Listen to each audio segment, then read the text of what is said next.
Hi friends, Zoe here. I hope you're having an amazing day. Today I'm coming at you on the vlog channel with a fully loaded Q&A. Thank you all so much for all of your questions based off of my last video where I showed you how I traveled and moved from Canada all the way to Indonesia. So today I'm going to be diving in, answering all of your questions. We've got a lot and I've kind of split them into different categories around like, why did I choose to move to Indonesia? What was it like moving at this time? What were the things that I needed? What did travel look like during this time? Also, what I'm intending for from this chapter of my life, what my future plans are here, and even like more personal stuff like dating, if I want children, all that stuff. So we are getting into it today. So grab yourself a juice, a cup of tea, because without further ado, let's get started. All right, so to give you guys a little bit of context on this video, if you are new here, my name is Zoe and this is my vlog channel. I also have a main channel which focus is spirituality, and I also have a separate travel channel, so I'll leave those down below. Today, I'm going to be talking to you and sharing more information about this move that I recently just made from Canada to Indonesia, and I'll leave that vlog down below so you can check it out for reference, or if you're just curious what a move looked like and travel looked like at this time, I got you there. So I asked you guys to ask me questions under that video, and I also asked you on Instagram to ask me some questions. So I've put them all into a document here. Some questions were similar to others, so you know, I just made sure that I at least answered everything that was here. So let's get into it. Where am I? So I am presently in the city of Jakarta, Indonesia. This is the capital of Indonesia. Upon getting into the country right now, you have to self-isolate or quarantine for 5 days in a hotel. So I am currently at the JS Luansa Hotel in Jakarta, and this was organized for me by the agency that I used to move here, which I'll speak more about.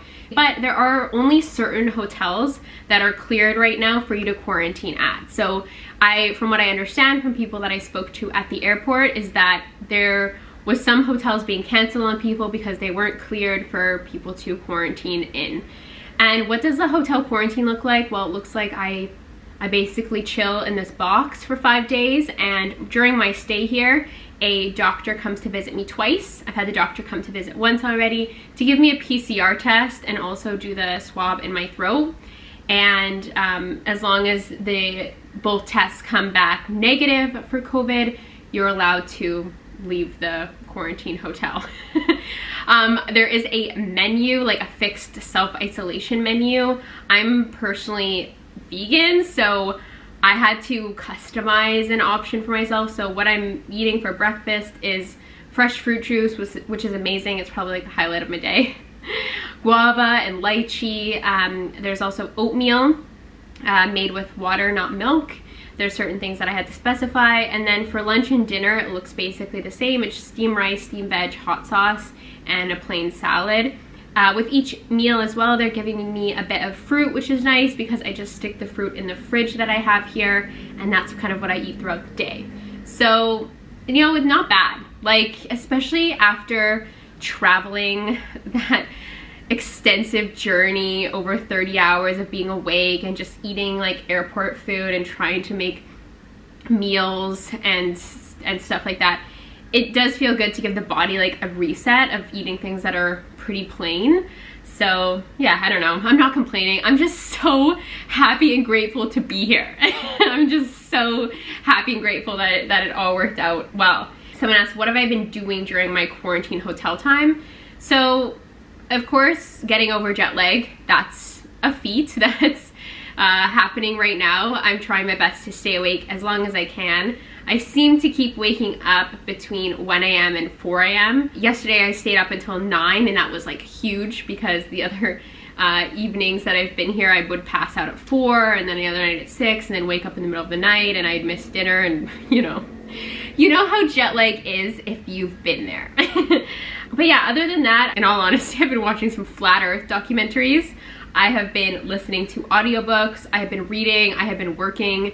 It's just been cozy time, trying to stay awake. keep staying awake. That's the challenge. And people are asking, and a lot of you guessed, so I'll just announce it. I am moving to Bali.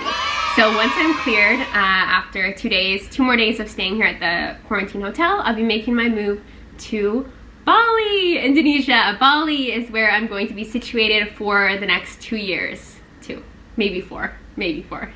A lot of you would ask me, the big question is why.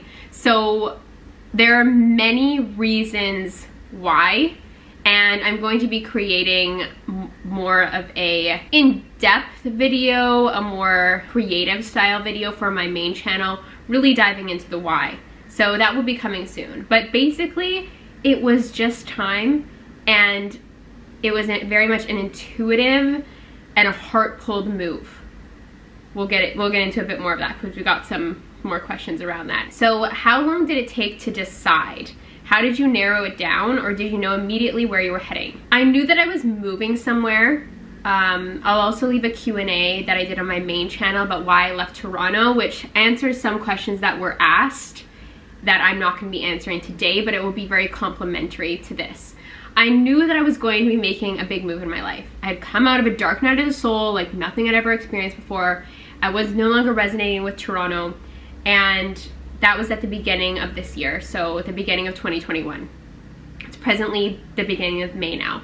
And I fully made my commitment at the beginning of February. I had so many synchronicities, so much intuitive, like nothing I've ever felt before. It was just this inner knowing that was like, yes. And I felt like Bali, even though I'd never been there before, was magnetically pulling me to it. And I've never experienced something like that before in my life, because it was like I couldn't even ask the question of like why or could this work. It was like, no, you're already there. It was like my soul was already there, and it was my body that had to catch up with it. And I felt a similar feeling to when I moved to Rome the first time, but this was a much stronger pull, and this was a very noticeable pull. I'm definitely more aware now of my energy body, but this was a very noticeable pull from my heart space. It was like coming through me. It was beyond me. So yeah, I'm very much in tune with my intuition, and I just follow it. I don't really ask questions anymore, because logically we can't make sense of our intuition. We'll never fully be able to understand that life force energy that pulls us to different places. So I just wasn't available to ask myself questions. I just knew what I had to do. What were the key factors in making this decision for this destination, and what were on the pros and cons list for this country? So key factors in making this decision was just like, could I see myself living here for a long period of time? And yes, you guys know I love palm trees, I love sunshine. I haven't yet been to this side of the world to explore yet. I am a Sagittarius, it's in my nature. But in regards to pros and cons lists, no, there was none of that. There was no cons. It was just, like I said, this intuitive pull that like nothing was getting in my way, and I was just going. It has been and is so powerful. I'm curious when I get to Bali in a couple of days how I'll feel. I'm so excited to share that journey with you guys. So if you're new here, please subscribe. How did you know that it was the right place for you if you've never visited before? Again, I have to come back to my intuition. And to be honest with you guys, like I have such a good relationship with myself and trusting the universe, that there was no fear present. There was no fear in making this move, or fearing that it wouldn't work out on the other side, because I always know when I answer to my intuition. And this is a relationship that I've built over time. And there's been times in my life in which I have ignored the intuition, and then I've faced tumultuous consequences because of that. But over time, the more that you strengthen your intuition by saying yes to it, even if the logical mind can't make sense, you just develop this deeper relationship with trust of yourself and the universe. And so even though I had never been here before, I trusted myself that I could do it, that I could make it happen, and that I would be more than okay. And thus I had just a smooth, relatively smooth anyways, journey over here. And prior to that, which I'm going to get into, the planning and what I needed to move, all of that fell into place because I was answering to myself. Did some people say you can't do it? And how did you respond? If so, what is the best answer to naysayers in your opinion? So this is a great question, because I also got the question of, why did you keep this a secret? Like, why did you want to make it a surprise. And first of all, I love surprises, so I wanted to create a surprise for you guys and have that experience. It was also really fun to hint and see you guys guess, because at the beginning I got a lot of Californias, like specifically San Diego. I got a lot of Costa Rica, but as I started to drop more hints, some of you began to gravitate, and the majority of you began to gravitate more towards Bali or somewhere in Australia. So that was really fun to just like see as I dropped hints, and people were on little scavenger hunts. You guys were sending me screenshots of, like, I follow the Bali account on Instagram. I have like a Bali playlist on my Spotify, and you guys were putting together the pieces, like this mystery, and I was like, I love this. I love being a part of this and like watching it unfold, and I just appreciate all of you so much who had fun with this with me, because it was really fun. And I'm excited to share more of the unfolding with all of you. And I also kept it a surprise or a secret to myself. I'm quite an open book, so it's actually quite difficult when you're on YouTube or Instagram and I share so much of my life with you guys. And this is such a big thing, and you know that I love travel, you know that I love adventure and all this. So I had to tell you that I was moving, but I didn't feel comfortable telling you where, because I also didn't want any contra energy in this move. So what I mean by contra energy is, like, I didn't want people to tell me no, or it's not possible, like anything like that. Like, that's just not serving. I shared this information with my close friends and my family, people who I felt confident sharing that with, people who support me, my tribe, if you will. And that felt really good, because I knew that I was sharing with people that I would receive the energy that was supportive, right? Nothing that would, not like I would accept it because I was so focused on what I was actually doing and what I was creating for myself that nothing would get in my way. But I just didn't want anyone just feeding any contra energy towards that. And what I would say, I mean, there was some people who gave me sort of like backhanded comments in ways, or like kind of doubting it, but I never took any of that personally. And I think that's a major tip there, is you can create any life that you desire. You can create any possibility that you desire for your life, but you just have to believe in yourself and believe in your personal truth more than, or you just have to know your truth, basically, to not let anything get in your way. Like, what I'm saying is that any contra energy that came my way, in whatever form that was, of, let's say, things beginning to feel a little bit more challenging, or people saying certain things, that stuff just repelled off of me, because I was so in my truth about knowing that this is where I was going. The universe wouldn't grant me all these intuitive hits and this intuitive notion if it wasn't meant for me. So what I would say is that if people don't think you can, just speak that you can into existence. Speak your truth. Like, I am confident in myself. I trust myself. I know that I can do this.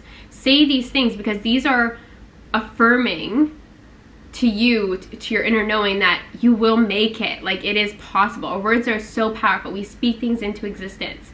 And the more that you can, you know, use that as an opportunity to strengthen that relationship with yourself, to strengthen the relationship you have with your personal truth, like, you are golden. So that's what I would say is, you know, share with the people that you know will support you. And if you come across any contra energy, speak your truth into existence. Use it as an opportunity to do that. Someone says, how tiring was moving and selling all of your stuff?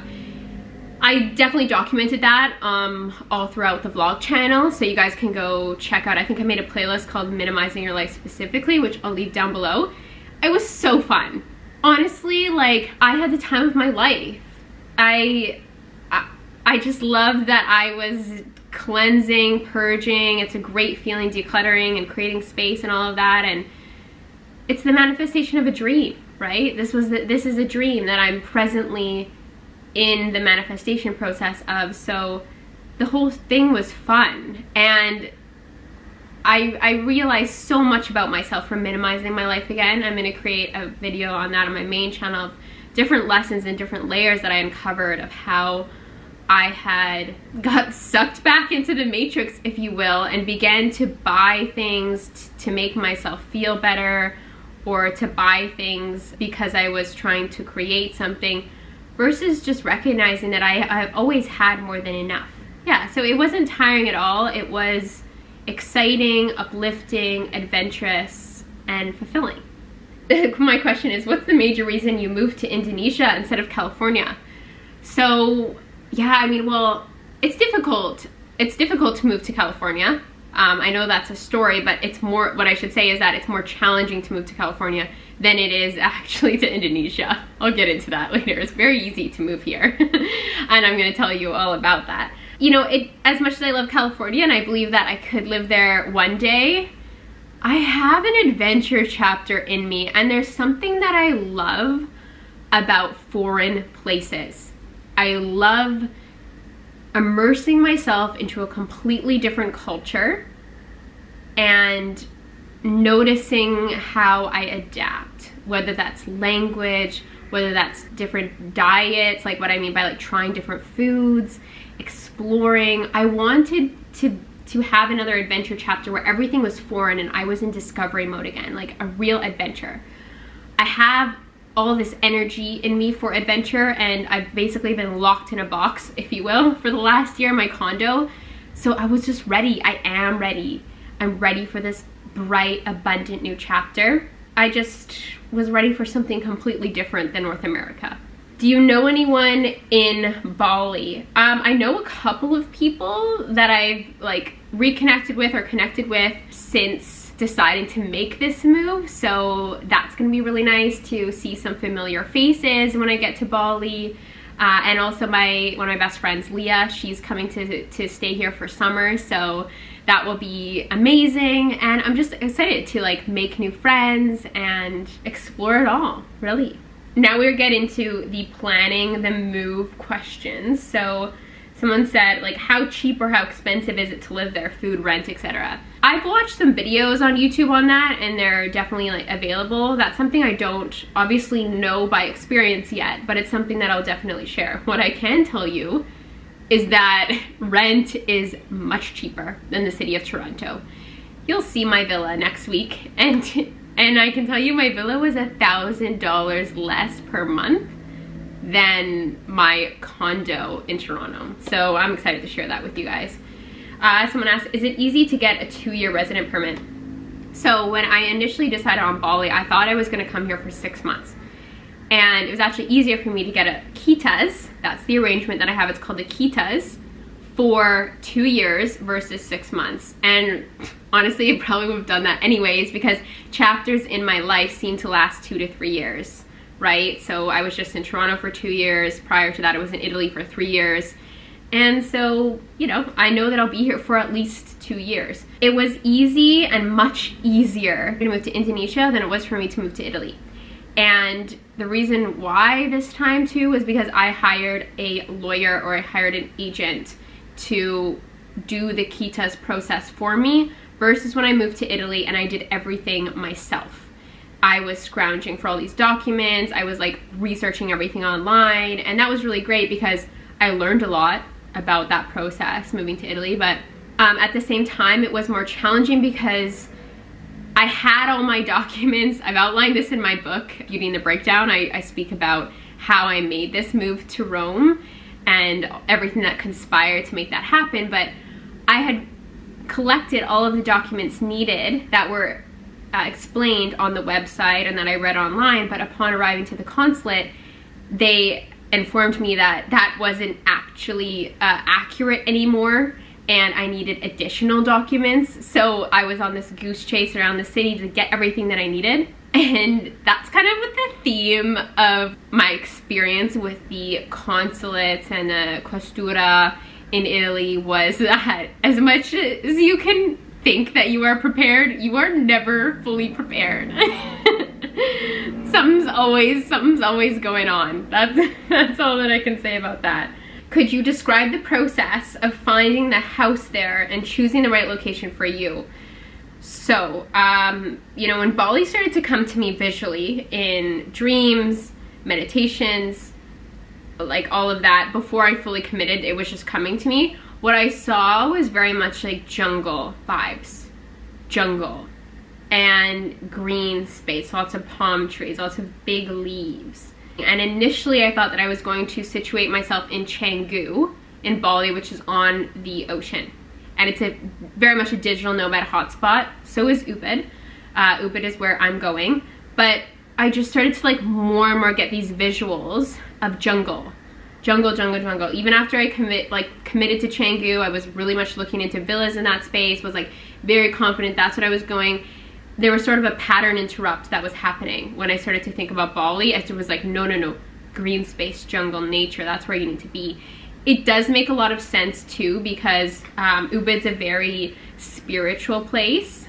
I mean, Bali in itself, from what I've learned and understood, is a very spiritual place, but Ubud is very special. I also started to think about, what is my day-to-day life going to look like, or what am I desiring from making this move? And I'm desiring just a sanctuary, healing type chapter. I've done a lot of deep healing work the last 2 years in Toronto. Like I said, dark night of the soul, plant medicine, just go into the depths of myself. I want to spend this time in Bali being in nature, doing yoga, really nurturing myself, allowing this healing to really settle in so I can receive the fruits of my labor. Ubud is the place for that, I believe. Versus like Canggu, which of course has like some spas and things like that. Like Ubud, just like a lot of spa. I'm gonna show you guys everything. I'm so excited. But yeah, Canggu is more of kind of, from what I've understood of the vibe, is a beach town, but like kind of like a little bit of a party, like drinking culture. I don't really drink, so that's kind of why I wanted to gravitate myself towards more of a place that has a lot of healing temples and like yoga places, vegan places to eat, all of that. That healthy, nurturing lifestyle is what was pulling me. And who knows, maybe I'll do a stint in Canggu, maybe I'll leave Ubud after a month and maybe I'll live in Canggu. Like, nothing is set in stone, but I just felt like I was pulled by my heart space, and I had that pattern interrupt that was leading me to Ubud. And sorry, I hope this is making sense. I am jet lagged right now. So yeah, someone said, so in regards to the previous video on this channel, the vlog of me making the move over here, I had to get a PCR test prior to getting on a flight to leave Canada. And they're asking if that was the same as the deep nasal test. Yes, it was a thing that went way up my nose, and I've actually had to get one of the same here in my hotel quarantine. It's unpleasant. It feels literally like a bug flew up your nose and it's like flying around up there, but whatever. We gotta do what we gotta do to live our best lives sometimes. Sometimes we have to answer to the matrix, you know what I'm saying? Next, okay, so the visa, how did I get it? I briefly touched on that. It's called Taquitas. I worked with an agency and an agent to do that, so I transferred over a large sum of money, a payment beforehand, and they did the process for me. It took 45 business days to get it, to get the visa fully, and I believe I had to use it within 90 days. So I don't really know about what the process looks like. I just know that I hired someone to do this for me, and I know that it worked in my favor because I am an entrepreneur. I work for myself and I'm not planning on working. Sorry guys, camera ran out of space, so had to clear that. But anyways, what I was saying was that I think it was easier for me because I was an entrepreneur and am an entrepreneur, that I'm not going to get a job here in Indonesia. I make my own money from my own country and my own business. With purchasing the flight out of Indonesia, the one that I had to purchase at the airport, something that I didn't know that I needed at that time, which I talked about in the video, it doesn't matter that it's not back to your home country. No, it didn't matter. So this is where it's kind of like interesting. There's some, I encountered things like this when I moved to Italy. Like I said, you think you have everything, but you don't. I had everything except this, and yeah, I just bought a flight to Singapore out of Bali because it's a place that I know that I do want to visit and spend time, and I bought it for September. It didn't matter, I just had to have one that showed that I was leaving the country.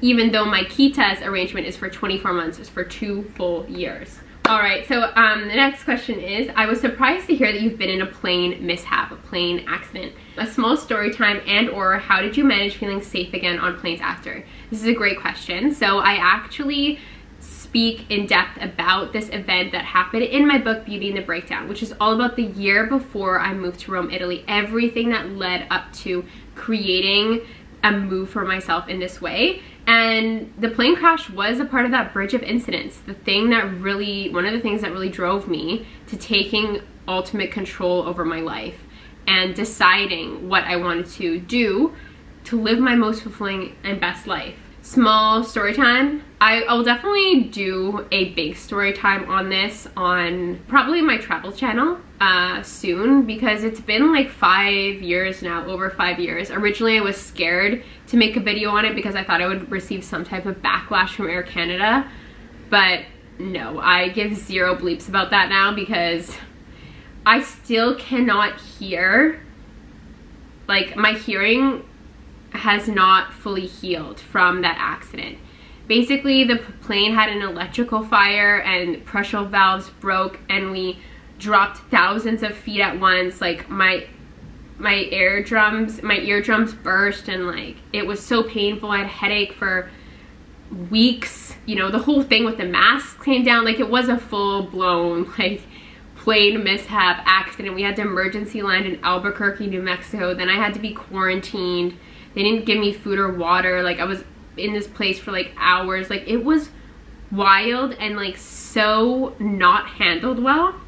I'm definitely gonna make a video on that. Can you talk about how you prepared and packed the oversized box with your bike and ring light, etc.? And also, did you have to pay import duties on your bike in the country? So I didn't have to pay any import duties on the bike. When I did arrive in Jakarta, they asked me if the bike was new and I said no, it was a year old, which it was, like almost exactly 1 year old, which is kind of cool. The process of that was that I had to take my bike to a bike shop, actually the same bike shop that I purchased the bike from, called Gears in Toronto, and I paid about $100 for them to take the bike apart and securely place it into a bike box. So yeah, I paid for that. I wanted to have my bike over here. It's something that I love and I know that I'll use, and it's a great form of exercise and transportation. I liked the idea of having it in a bike box because I knew that larger items like my ring lights and my tripod and my yoga mat, things that I wanted to bring over, wouldn't fit well in my suitcase. So this worked out really well.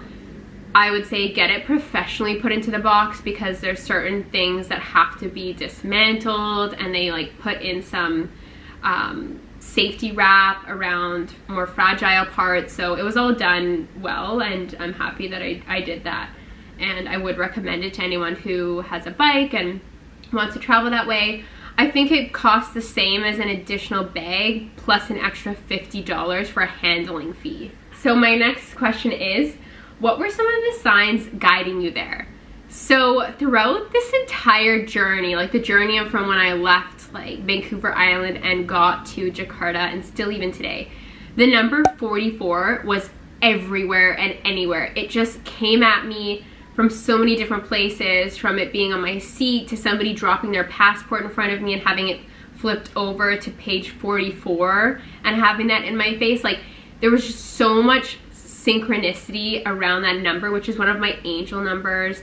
It followed me significantly from my move from Rome back to Canada. So it's always a number that really signifies to me that I'm in the perfect place and everything is working out when I'm traveling. It's always around me when I'm traveling. So 44 was just one of those signs. And I just made sure that I remained grateful when I received those signs. I like counted my blessings, I counted the synchronicities. Tools that you use to not be stressed during such a long journey was so much involved. Definitely coming back to my breath, just reminding myself that this was like so divine, that it was already done, like nothing was going wrong, just calming myself in that way with affirmations in my mind. The long haul flight, the flight from LAX to Singapore, which was almost 18 hours, I had my compression socks on like throughout the entire journey that my cousin recommended to me. That was a game changer. I never used compression socks before, and now I will always use them on longer flights. It made such a difference. And I would say that also I wore comfortable clothes so that I felt comfortable, like nothing felt like restrictive, like I was comfy, I was cozy. I had a crew neck so I could like take a layer off if I needed to. And I meditated the entire long flight. So I tried to sleep, but I didn't really sleep, and I just meditated. I didn't watch any movies, I didn't watch anything on my phone. I just, yeah, I lied down because nobody was beside me, and they gave me a blanket. I had a little pillow. I just made myself comfortable, and I just situated myself and focused on the creation of a journey, effortless and easy. I really love to meditate on planes too. I really do enjoy that. It seems a lot easier for me to do on planes than it is, like, I don't know, some days when I'm feeling the monkey brain going on high. Next question is, were there any special procedures traveling through the airports? I didn't have any PCR tests in the airports, which I thought that I was going to have to get at some point. What was there was the temperature checkers, the temperature guns, those things were a part of that, and they checked my documents over and over and over again, more than any other time that I've ever traveled or moved to a different country. I've never experienced that before. So just a lot of checking, a lot of questioning. Were you scared, especially going to a different country with a different ethnicity, language, and all of that? What made it less scary so you decided to move? Again, this relationship with myself that I have and that I've cultivated over time is this like fearlessness. I've done this before, so I can do it again. Kind of was also another theme. Like, I'm not afraid. I trust this. I'm here for it. I'm excited about it. But I would say, you know, you can either look at these things from a place of fear, or you can look at them from a place of love. I could choose to be fearful or be in scarcity or being in lack around going to a place that's foreign, or I could view it from a loving lens, which is like, wow, this is going to be exciting, it's going to be adventure, there's going to be so much more for me to learn, see, do, experience, people to meet, places to see, all of that. So I continually have trained my mind over time to focus and have a frame of love and abundance versus one of scarcity or lack. Do you speak the language, or are you planning on learning it? I don't speak the language, I'm planning on learning it. That's one thing that I love about going to a foreign place, is just hearing different languages and learning different languages. I'm so excited. I'm so excited to just be immersed in a new culture again and learn so much, not just the language, but just so much. I know that there's so much beauty waiting in this next chapter for me. So what is the first thing you want to do when you break out of quarantine? I want to breathe some fresh, warm air. So I'm in this hotel room. There is no balcony. So I just, you know, when I see the sunshine outside, I see palm trees, I know that there's this humid, like, air, and I just want to be in it. I want to be in the warmth, not the aircon. I want to be outside. So I think that's just what I'm going to do, is I'm going to take a big, deep breath and just bask in it. It's literally going to be me stepping out of the hotel into a taxi to go to the airport, to go to Bali. But, you know, I'm just want to be outside. To which country in the area do you go first? So I don't know, like, you guys know I have that flight to Singapore. I don't want to leave Indonesia if I have to come back and do this 5-day quarantine again here in Jakarta. Like, I just would rather not. So I don't know where I'll go first. It depends which countries lift, like, the restrictions and whatnot. So time will tell. Why Bali, and what am I most excited about Bali? The why is coming in that video on the main channel. And what am I most excited about? I'm just most excited to just discover my surroundings, discover more about myself. Like, discover is just the word. Yeah, I guess that's what I'm most excited about. What are your expectations of this new adventure? In what ways do you think your life will be different from what it was like in Canada? More freedom, more liberation, and not just because of the different restrictions, but because of exploration, because of discovery. That's when I feel the most free, is when I'm on an adventure and I'm allowing my life to unfold in magical ways. I'm allowing the universe to show me the way versus me trying to create a way. And so I'm very excited about that, and I expect that this will be my most abundant, loving chapter yet. Will you travel around Asia? Of course, of course. Like I said, once the restrictions and things are lifted more, I will be out there exploring. Will your family visit you? Yes, they will come visit me. I tried to convince them to move here. Still trying to convince them to move here, so we'll see. Will you move to Australia after? I got this question a few times. Australia, I will definitely go visit for sure, and we'll see. We'll see if I'll move there. I really don't know. Wherever life leads me, I just follow the heart, you know? Do you get nervous eating out by yourself, especially in a different country? If not, any tips? That would be greatly appreciated and received with love. Thank you. This is a great question. In Italy, when I first moved there, like, I didn't know anyone either. And what I would do, because I was an au pair during the week, and then the weekends I had off, and I just wanted to be out of the house to give the family their space too, I would eat out all the time. I actually love going to restaurants by myself, especially in different places, because it really gives you the opportunity to connect with yourself, to connect with your thoughts, to also meet people. I always met people. Each time I was going to a restaurant by myself, I would make more of an effort to have conversation with the waiter or waitress and learn more about the place, learn more about the people. It's an excellent opportunity to make connections and experience the kindness of other people, which is always so beautiful. So yeah, what I would encourage you to do, if there is some nervousness around that, you know, just trust yourself. You're going on a date with yourself, if you will, and trust that if you're meant to have conversations, they'll find you, synchronicities, all of that. Just use it as a date with yourself and the universe. I would ask you, given you've brilliantly manifested your next home abroad, what your main goal will be. What is that inner craving you are looking forward to the most and to fulfill once you are there? I'm delighted to see what you accomplish. Thank you so much. I would say, like, if there's any goal, I don't really operate via goals. I operate via intentions. And I would say my main intention is next level freedom in all different spaces and areas of my life. So that is just like freedom within the self, like freedom in love, freedom in life, freedom in finances, freedom in just my being, that next level. I'm excited. I'm excited to achieve that. How do you feel Bali will help you grow spiritually? I think it's going to really deepen my spirituality, because I feel like this last chapters, the last chapters, if you will, have been a lot about understanding my power as a creator in this world and healing and neutralizing my past. And now it is time for me to just go in depth and understand energy even more. Throughout the last 2 years especially, I've really come to understand my energy body a lot more.